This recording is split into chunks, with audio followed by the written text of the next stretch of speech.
जय मां कैला देवी। जय बूढ़े बाबा की।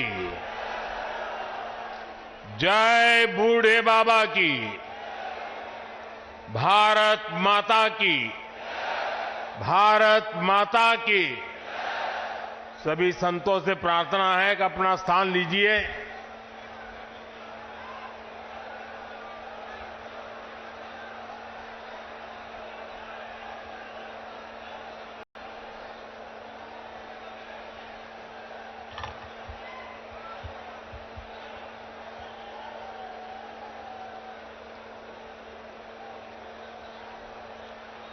उत्तर प्रदेश के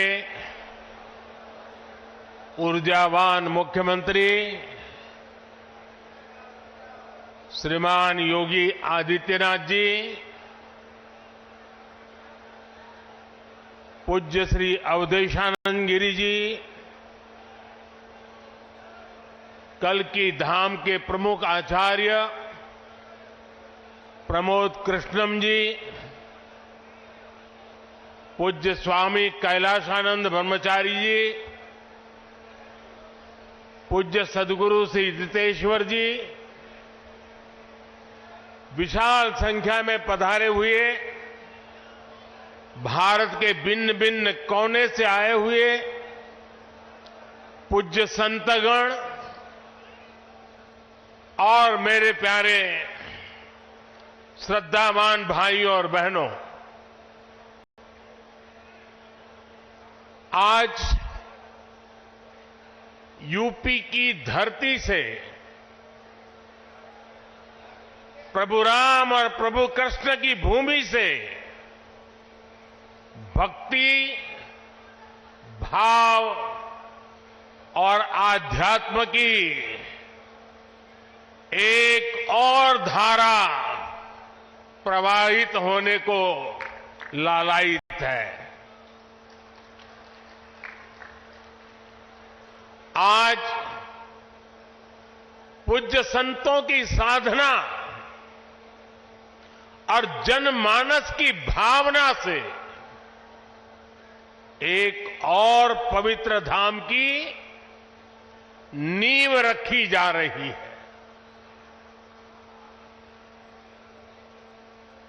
अभी आप संतों आचार्यों की उपस्थिति में मुझे भव्य कल्की धाम के शिलान्यास का सौभाग्य मिला है। मुझे विश्वास है कि कल्की धाम भारतीय आस्था के एक और विराट केंद्र के रूप में उभर कर सामने आएगा। मैं सभी देशवासियों को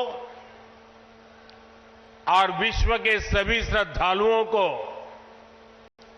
शुभकामनाएं देता हूं। अभी आचार्य जी कह रहे थे कि 18 साल की प्रतीक्षा के बाद आज ये अवसर आया है। वैसे भी आचार्य जी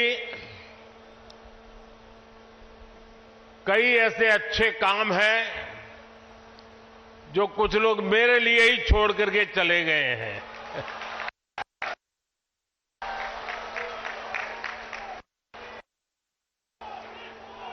और आगे भी जितने अच्छे काम रह गए हैं ना, उसके लिए बस ये संतों का, जनता जनार्दन का आशीर्वाद बना रहे, उसे भी पूरे करेंगे। साथियों, आज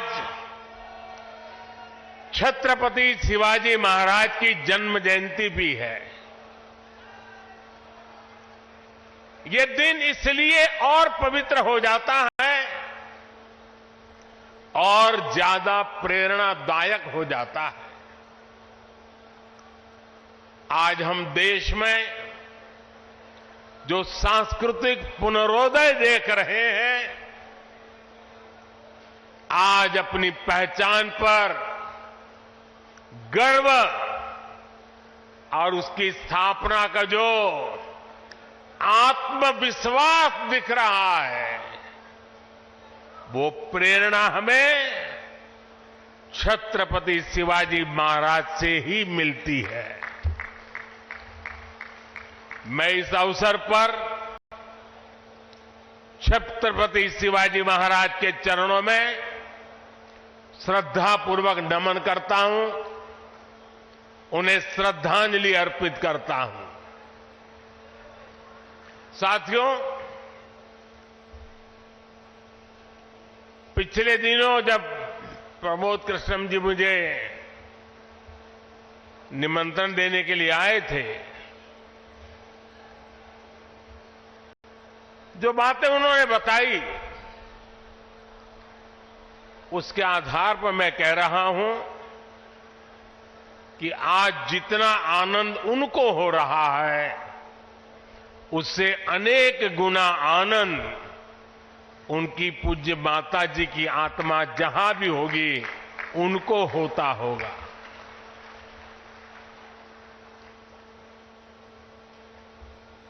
और मां के वचन के पालन के लिए एक बेटा कैसे जीवन खपा सकता है, ये प्रमोद जी ने दिखा दिया है।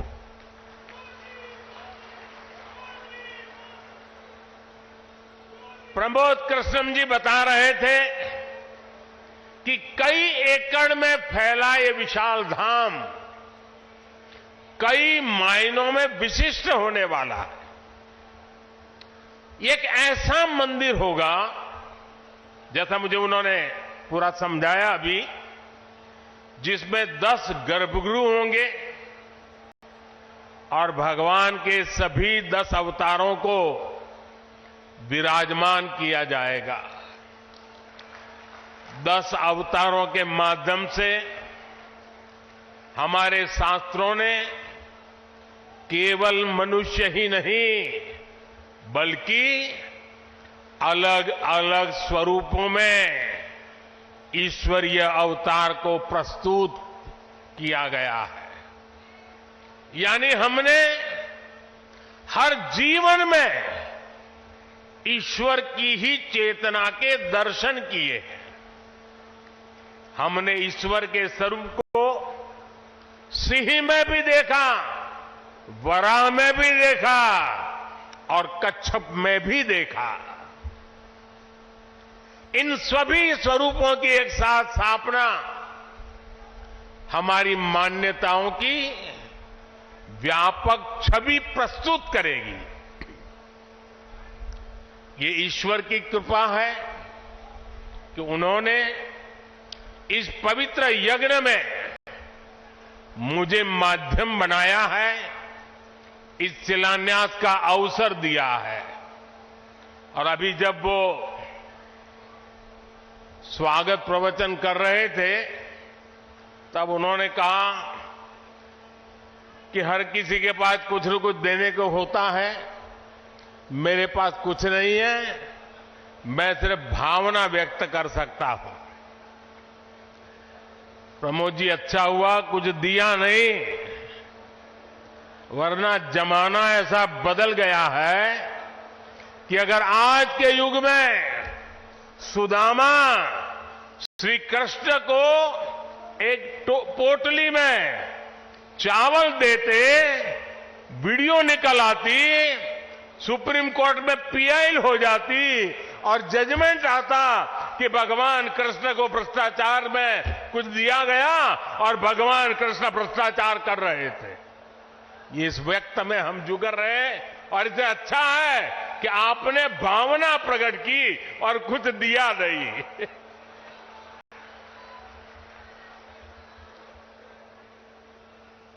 मैं इस शुभ कार्य में अपना मार्गदर्शन देने के लिए पधारे सभी संतों को भी नमन करता हूं। मैं आचार्य प्रमोद कृष्णम जी को भी बधाई देता हूं। साथियों, आज सम्मल में हम जिस अवसर के साक्षी बन रहे हैं, ये भारत के सांस्कृतिक नवजागरण का एक और अद्भुत क्षण है। अभी पिछले महीने ही 22 जनवरी को देश ने अयोध्या में 500 साल के इंतजार को पूरा होते देखा है। राम लला के विराजमान होने का वो अलौकिक अनुभव, वो दिव्य अनुभूति अब भी हमें भावुक कर जाती है। इसी बीच हम देश से सैकड़ों किलोमीटर दूर अरब की धरती पर अबू धाबी में पहले विराट मंदिर के लोकार्पण के साक्षी भी बने हैं। पहले जो कल्पना से भी परे था, अब वो हकीकत बन चुका है। और अब हम यहां संभल में भव्य कल की धाम के शिलान्यास के गवाह बन रहे हैं। भाई और बहनों, एक के बाद एक ऐसे आध्यात्मिक अनुभव, सांस्कृतिक गौरव के ये पल हमारी पीढ़ी के जीवन काल में इसका आना, इससे बड़ा सौभाग्य क्या हो सकता है। इसी कालखंड में हमने विश्वनाथ धाम के वैभव को काशी की धरती पर देखा है, निखरता हुआ देखा है। इसी कालखंड में हम काशी का कायाकल्प होते देख रहे हैं।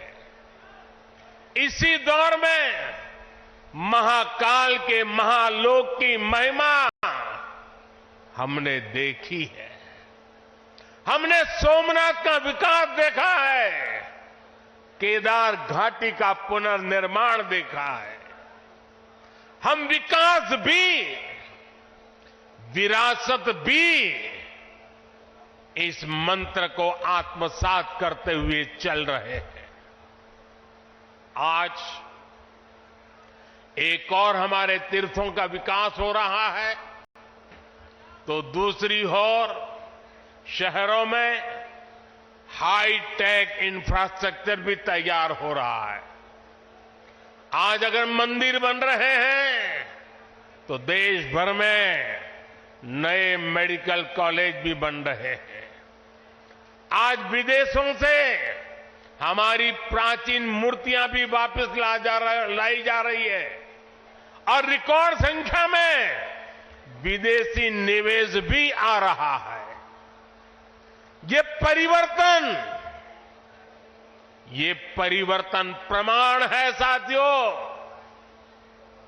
और प्रमाण इस बात का है, समय का चक्र घूम चुका है। एक नया दौर आज हमारे दरवाजे पर दस्तक दे रहा है। ये समय है हम उस आगमन का दिल खोलकर स्वागत करें। इसलिए मैंने लाल किले से देश को विश्वास दिलाया था, यही समय है, सही समय है। साथियों, जिस दिन अयोध्या में राम मंदिर की प्राण प्रतिष्ठा हुई थी, तब मैंने एक और बात कही थी। 22 जनवरी से अब नए काल चक्र की शुरुआत हो चुकी है। प्रभु श्री राम ने जब शासन किया तो उसका प्रभाव हजारों वर्ष तक रहा। उसी तरह राम लला के विराजमान होने से अगले 1000 वर्षों तक भारत के लिए एक नई यात्रा का शुभारंभ हो रहा है। अमृत काल में राष्ट्र निर्माण के लिए पूरी सहस्त्र शताब्दी का ये संकल्प केवल एक अभिलाषा भर नहीं है,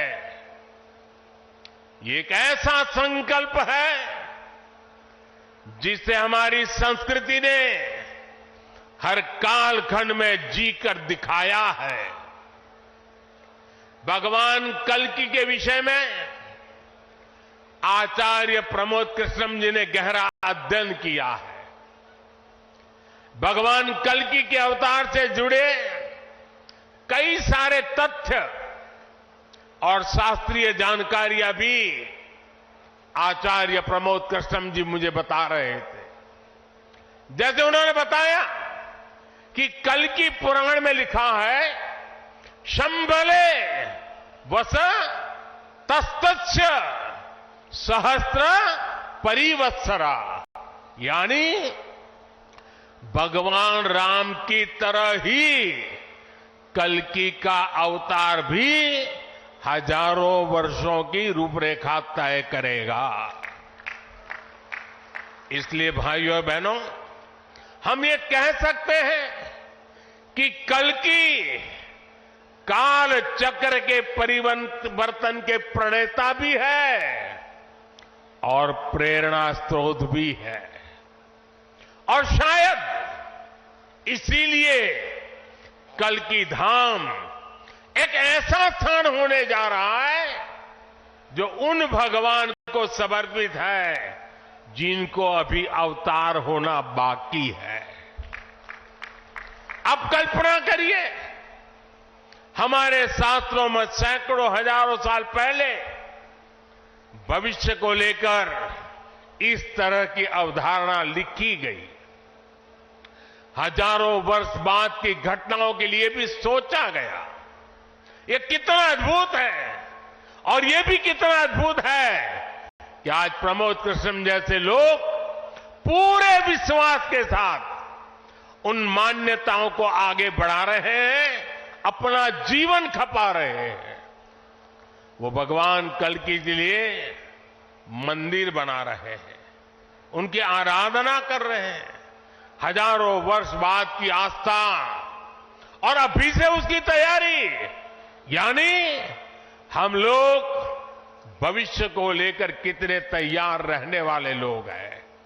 इसके लिए तो प्रमोद कृष्ण जी वाकई सराहना के पात्र है। मैं तो प्रमोद कृष्ण जी को एक राजनीतिक व्यक्ति के रूप में दूर से जानता था, मेरा परिचय नहीं था। लेकिन अभी जब कुछ दिन पहले मेरी उनसे पहली मुलाकात हुई तो ये भी पता चला कि वो ऐसे धार्मिक आध्यात्मिक कार्यों में कितनी मेहनत से लगे रहते हैं। कल्कि मंदिर के लिए इन्हें पिछली सरकारों से लंबी लड़ाई लड़नी पड़ी, कोर्ट के चक्कर भी लगाने पड़े। वो मुझे बता रहे थे कि एक समय उन्हें कहा जा रहा था कि मंदिर बनाने से शांति व्यवस्था बिगड़ जाएगी। आज हमारी सरकार में प्रमोद कृष्णम जी निश्चिंत होकर इस काम को शुरू कर पाए हैं। मुझे भरोसा है कि मंदिर इस बात का प्रमाण होगी कि हम बेहतर भविष्य को लेकर कितने सकारात्मक रहने वाले लोग हैं।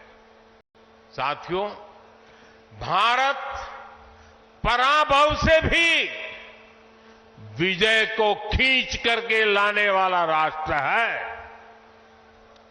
हम पर सैकड़ों वर्षों तक इतने आक्रमण हुए, कोई और देश होता, कोई और समाज होता तो लगातार इतने आक्रमणों की चोट से पूरी तरह नष्ट हो गया होता। फिर भी हम न केवल डटे रहे बल्कि और भी ज्यादा मजबूत होकर सामने आए। आज सदियों के वो बलिदान फलीभूत हो रहे हैं। जैसे कोई बीज वर्षों के अकाल में पड़ा रहा हो, लेकिन जब वर्षा काल आता है तो वो बीज अंकुरित हो उठता है। वैसे ही आज भारत के अमृत काल में भारत के गौरव, भारत के उत्कर्ष और भारत के सामर्थ्य का बीज अंकुरित हो रहा है।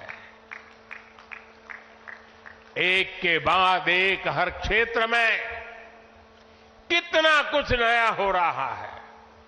जैसे देश के संत और आचार्य नए मंदिर बनवा रहे हैं, वैसे ही मुझे ईश्वर ने राष्ट्र रूपी मंदिर के नवनिर्माण का दायित्व सौंपा है। मैं दिन रात राष्ट्र रूपी मंदिर को भव्यता देने में लगा हूं, उसके गौरव का विस्तार कर रहा हूं। इस निष्ठा के परिणाम भी हमें उसी तेजी से मिल रहे हैं।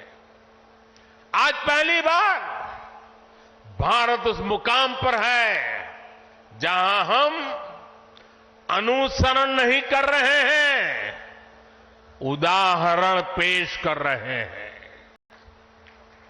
आज पहली बार भारत को टेक्नोलॉजी और डिजिटल टेक्नोलॉजी के क्षेत्र में संभावनाओं के केंद्र के रूप में देखा जा रहा है।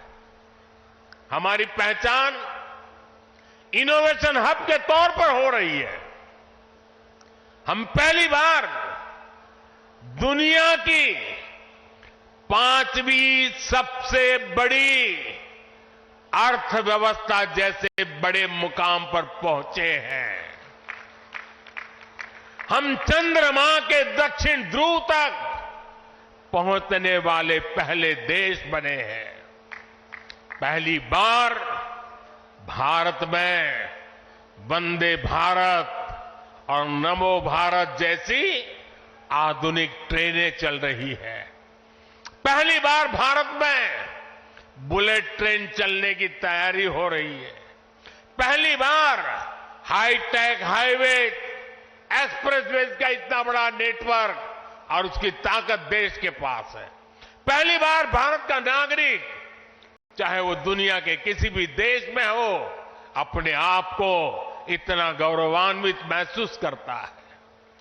देश में सकारात्मक सोच और आत्मविश्वास का ये जो ज्वार हम देख रहे हैं, ये एक अद्भुत अनुभूति है।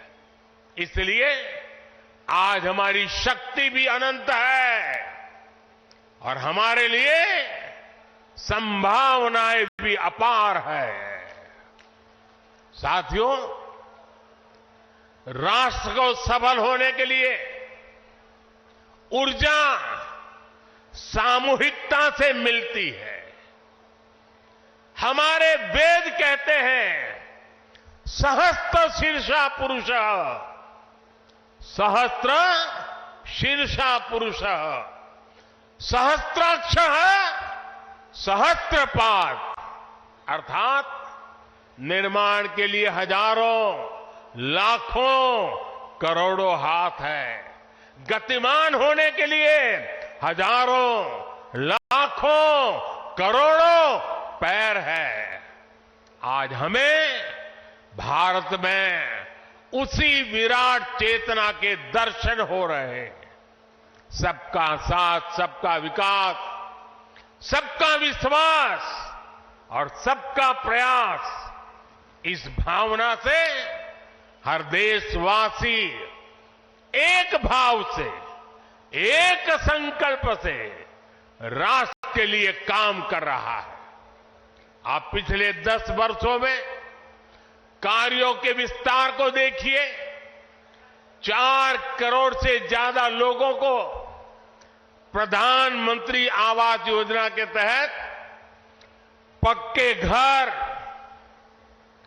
11 करोड़ परिवारों को शौचालय यानी इज्जत घर, 2.5 करोड़ परिवारों को घर में बिजली, 10 करोड़ से अधिक परिवारों को पानी के लिए कनेक्शन, 80 करोड़ लोगों को मुफ्त राशन, 10 करोड़ महिलाओं को कम कीमत पर गैस सिलेंडर, 50 करोड़ लोगों को स्वस्थ जीवन के लिए आयुष्मान कार्ड, करीब 10 करोड़ किसानों को किसान सम्मान निधि। कोरोना काल में हर देशवासी को मुफ्त वैक्सीन, स्वच्छ भारत जैसा बड़ा अभियान। आज पूरी दुनिया में भारत के इन कामों की चर्चा हो रही है। इस स्केल पर काम इसलिए हो सके क्योंकि सरकार के इन प्रयासों से देशवासियों का सामर्थ्य जुड़ गया। आज लोग सरकार की योजनाओं का लाभ दिलाने के लिए गरीबों की मदद कर रहे हैं। लोग 100% सैचुरेशन के अभियान में हिस्सा बन रहे हैं। गरीब की सेवा का ये भाव समाज को नर में नारायण की प्रेरणा देने वाले हमारे आध्यात्मिक मूल्यों से मिली है। इसलिए देश ने विकसित भारत का निर्माण और अपनी विरासत पर गर्व के 5 प्राणों का आह्वान किया है। साथियों, भारत जब भी बड़े संकल्प लेता है, उसके मार्गदर्शन के लिए ईश्वरीय चेतना किसी न किसी रूप में हमारे बीच जरूर आती है। इसलिए गीता में भगवान श्री कृष्ण ने कहा, संभवामि युगे युगे, इतना बड़ा आश्वासन दे दिया है। लेकिन इस वचन के साथ ही तो हमें ये आदेश भी देते हैं कि कर्मण्येवाधिकारस्ते मा फलेषु कदाचन, अर्थात हमें फल की चिंता के बिना कर्तव्य भाव से कर्म करना है। भगवान का ये वचन, उनका ये निर्देश आज 140 करोड़ देशवासियों के लिए जीवन मंत्र की तरह है। अगले 25 वर्षों के इस कर्तव्य काल में हमें परिश्रम की पराकाष्ठा करनी है। हमें निस्वार्थ भाव से देश सेवा को सामने रखकर काम करना है। हमारे हर प्रयास में, हमारे हर काम से राष्ट्र को क्या लाभ होगा, ये प्रश्न हमारे मन में सबसे पहले आना चाहिए। यही प्रश्न राष्ट्र की सामूहिक चुनौतियों के समाधान पेश करेगा। मुझे विश्वास है कि भगवान कल्कि के आशीर्वाद से संकल्पों की हमारी ये यात्रा समय से पहले सिद्धि तक पहुंचेगी। हम सशक्त और समर्थ भारत के सपने को 100% पूरा होता देखेंगे। इसी की कामना के साथ आप सभी का मैं बहुत बहुत धन्यवाद करता हूं और इस भव्य आयोजन के लिए और इतनी बड़ी तादाद में संतों के आशीर्वाद प्राप्त करने के लिए मैं हृदय से प्रणाम करते हुए अपनी वाणी को विराम देता हूं। मेरे साथ बोले, भारत माता की, भारत माता की, भारत माता की। बहुत बहुत धन्यवाद।